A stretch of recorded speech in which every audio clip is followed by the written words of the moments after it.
कक्षा 90 के मेरे प्यारे विद्यार्थियों, नमस्कार। विद्यार्थियों, लास्ट लेक्चर तक हमने देखा कि डॉक्टर साहब का अपहरण हो चुका है और वे दूसरे ग्रह पर चले गए हैं और उस ग्रह पर मौजूद होने के बाद वहाँ की जानकारी वे कहाँ चले जा गए हैं, यह एक सीडी द्वारा वे हमें सुनाते हैं। यहाँ तक हमने देखा है। आज हम पन्ना क्रमांक 30 का दूसरा पैराग्राफ देखने जा रहे हैं, जिस पैराग्राफ में उस ग्रह का वर्णन और डॉक्टर साहब द्वारा क्या कार्य होने वाला है इसकी जानकारी वे हमें देना चाहते हैं। तो यह पठन मैं आज शुरू कर रही हूँ। इसका अध्ययन हम करेंगे। ध्यान से सुनो। मैं दूसरा पैराग्राफ पन्ना क्रमांक 23 शुरू कर रही हूँ। पन्ना क्रमांक 30 दूसरा पैराग्राफ। इस ग्रह का नाम बड़ा विचित्र सा है। यहाँ के लोग विज्ञान में बहुत आगे बढ़ गए हैं। यानी डॉक्टर भटनागर जिस ग्रह पर जाकर बसे हुए हैं, जहाँ उनका अपहरण कराया गया है, उस ग्रह के बारे में अब वह जानकारी देते हैं और बताते हुए वह कहते हैं कि इस ग्रह का नाम बड़ा विचित्र सा है। यानी वहां जाकर उन्हें कई अजीब सा लग रहा है।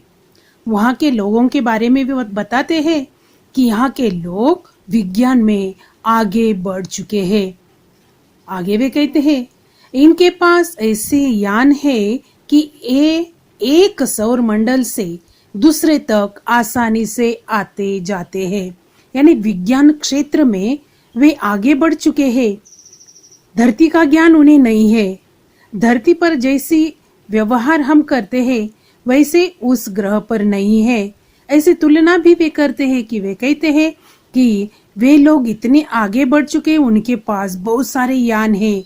जैसे कि एक यान यहाँ आकर डॉक्टर भटनागर को ऊपर ले गया है और वह इतने आगे बढ़ चुके हैं कि दूसरे तक, एक सौर मंडल से दूसरे तक वे आसानी से आते और जाते हैं। हम यह काम नहीं कर सकते। यहाँ भी लोगों ने रहने के लिए घर बना रखे हैं।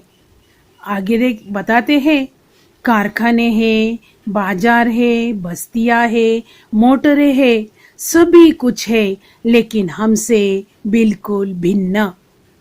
यानी धरती और उस विचित्र ग्रह की तुलना वे यहाँ कर देते हैं कि जैसे हम धरती पर घर बनाकर रहते हैं, वैसे ही वहाँ के लोग भी वहाँ घर बनाकर रहते हैं। हमारे जैसे वहाँ कारखाने हैं, बाजार है, बस्तियां है और मोटरें भी है, लेकिन वह मोटरें, बस्तियां, बाजार, कारखाने सब कुछ हमसे बिल्कुल भिन्न है। ऐसी तुलना वे वहाँ से यहाँ करा देते हैं। इनके अपने वैज्ञानिक सिद्धांत है। यानी विज्ञान के ऊपर उसका ज्ञान ज्यादा है, इसलिए उनके कुछ सिद्धांत है, कुछ रूल्स, कुछ नियम उन्होंने बनाए रखे हैं। इन्हें कई सौर मंडलों और उनके ग्रहों के बारे में जानकारी है। हम धरती पर रहते हैं, हमें सिर्फ धरती का ही पता है, लेकिन उन लोगों के बारे में जब वे बताते हैं, वे कहते हैं कि इन्हें कई सौर मंडल और ग्रहों के बारे में जानकारी है। हमारा सौर मंडल इनके सबसे निकट है। यानी जिस ग्रह पर डॉक्टर भटनागर अब है, वे कहते हैं कि हमारा जो सौर मंडल है, यानी धरती हमारा सौर मंडल है, तो यह सौर मंडल इन लोगों के बिल्कुल निकट यानी पास है, ज्यादा दूरी नहीं है। इसलिए वे कहते हैं इन्होंने आसानी से मेरा अपहरण कर लिया। यानी धरती नजदीक होने के कारण इस ग्रह के लोग डॉक्टर का अपहरण आसानी से कर चुके हैं। ज्यादातर जानकारी वे जल्द ही गुप्त रीति से उनके बारे में इकट्ठा कर चुके हैं और उनके अपहरण की योजना भी वे बना सके हैं। यह सब कैसा हो गया? क्योंकि हमारा सौर मंडल इस सौर मंडल से बिल्कुल निकट है, इसीलिए वे डॉक्टर का अपहरण लेकर करके गए हैं। Next paragraph. मेरे अपहरण का कारण जानने से पहले यह जान ले कि ये लोग चिकित्सा शास्त्र में बहुत पिछड़े हुए हैं। चिकित्सा शास्त्र यानी मेडिकल के बारे में, दवाइयाँ, मेडिसिन उन्हें ज्यादा पता नहीं है। इसलिए वे कहते हैं कि जैसे ही मैं वहां गया मुझे ऐसा पता चला कि ये लोग चिकित्सा शास्त्र में बहुत पिछड़े यानी ज्यादा जानकारी उन्हें नहीं है। यह एक ऐसा ग्रह है जहां विज्ञान अपनी चरम सीमा को पहुंच चुका है, यानी विज्ञान ही उनकी अंतिम सीमा है। चरम सीमा यानी अंतिम सीमा। बाकी के शास्त्रों में उन्हें ज्यादा ज्ञान नहीं है। ग्रह, सौर मंडल, दूसरे ग्रह, इनकी जानकारी, उनके वैज्ञानिक सिद्धांत, यही उनकी चरम सीमा यानी अंतिम सीमा है। यानी बाकी के ग्रहों का ज्ञान वे प्राप्त कर सकते, लेकिन विज्ञान के बारे में वे बहुत पीछे है, ऐसा डॉक्टर भटनागर हमें बताते हैं। यहाँ के आदमी अब आदमी नहीं मशीन हो गए हैं, यानी मशीनों से ज्यादा काम उनका चलता है। वहाँ के लोग नहीं लगते तो मशीनें ही लगते हैं, ऐसा डॉक्टर जी हमें कहते हैं। यहाँ का सारा काम मशीनों से ही होता है और इसका नतीजा यह हुआ कि धीरे धीरे आदमी का महत्व कम होता गया। आदमी तो वहाँ है, लेकिन मशीन ज्यादा होने की वजह से डॉक्टर हमें बताते हैं कि वहाँ मशीनें ज्यादा है और आदमी का महत्व मशीन की वजह से कम होता चला जा रहा है और इससे उसका परिणाम मनुष्य पर भी हो रहा है। आगे देखिए वे क्या कहते हैं। अब इस पूरे ग्रह में मशीनें ज्यादा और आदमी कम है, यानी मशीनों की संख्या ज्यादा होने के कारण मैंने बताया कि आदमी का महत्व कम है, यानी मशीन ज्यादा और आदमी कम है। जो लोग हैं वे मशीनों के गुलाम हैं। यानी वहाँ के लोगों की जानकारी देते हुए उन्होंने स्पष्टता से कहा है कि ये लोग जो है वहाँ रहते हैं वे सब मशीन के गुलाम बन चुके हैं।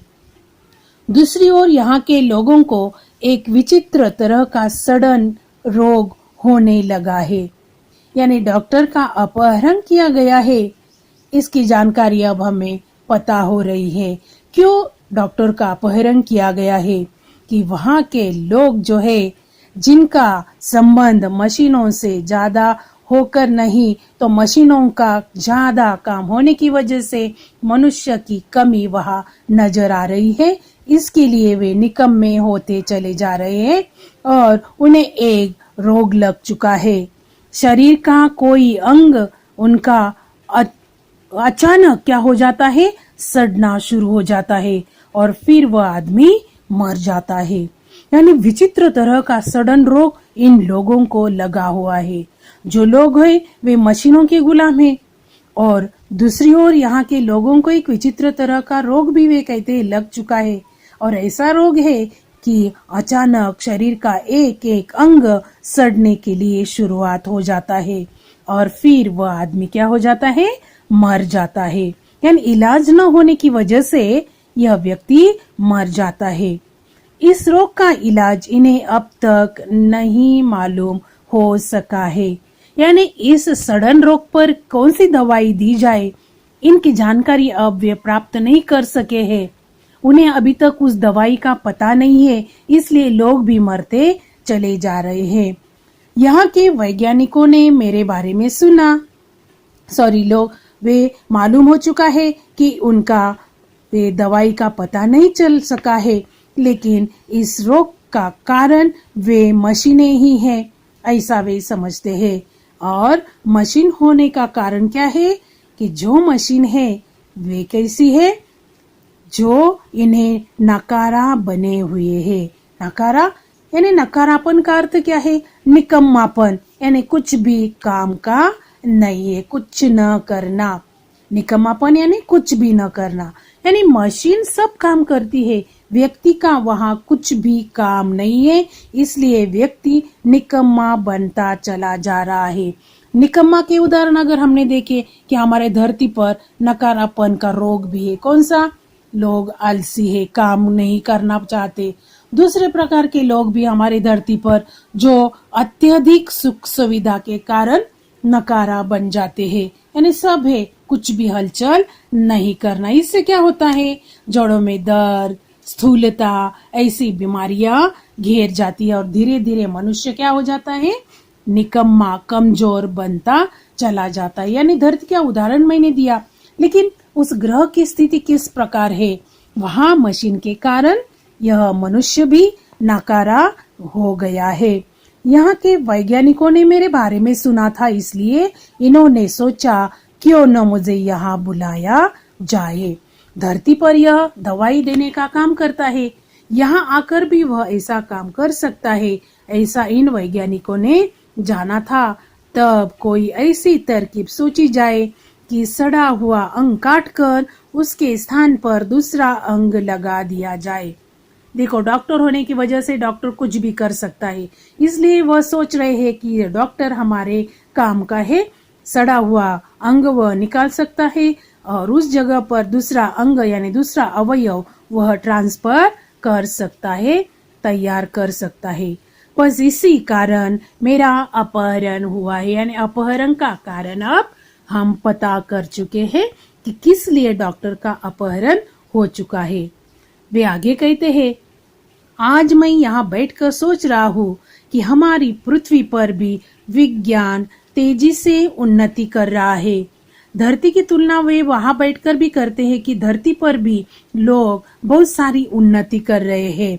उद्योगों के विकास से मशीनों की संख्या बढ़ रही है, यानी वह ग्रह जो उन्होंने देखा वहाँ मशीनों की संख्या ज्यादा है। वहां की तुलना वे यहाँ करते हैं, वहां मशीन ज्यादा होने की वजह से क्या हो चुका है? मनुष्य निकम्मा बनता चला गया है और उन्हें चिंता हो रही है कि हमारी धरती पर भी मशीनों की संख्या बढ़ रही है। मशीनें और उद्योगों का यह विकास से मशीनों की संख्या बढ़ रही है।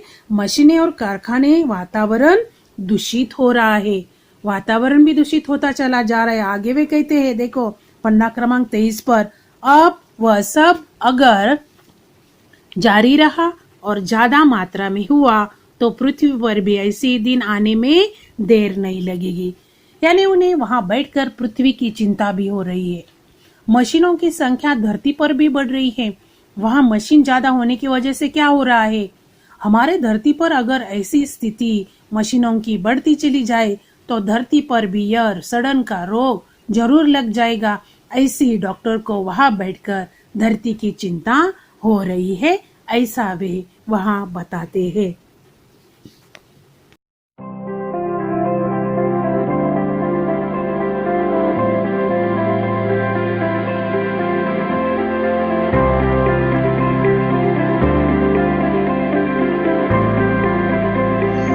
तो बच्चों, हमने देखा कि डॉक्टर साहब इस विचित्र ग्रह पर चले गए हैं और वहां उनका कार्य क्या है, वहां की स्थिति धरती की स्थिति से तुलना उन्होंने वहां की है। यहाँ तक आज हमने देखा है। शब्दार्थ लिखो और जहाँ तक पाठ पढ़ाया गया है उसका अध्ययन करो, ठीक से पढ़ो और कहानी शुरू से लेकर आज तक की क्या है ध्यान में रखो।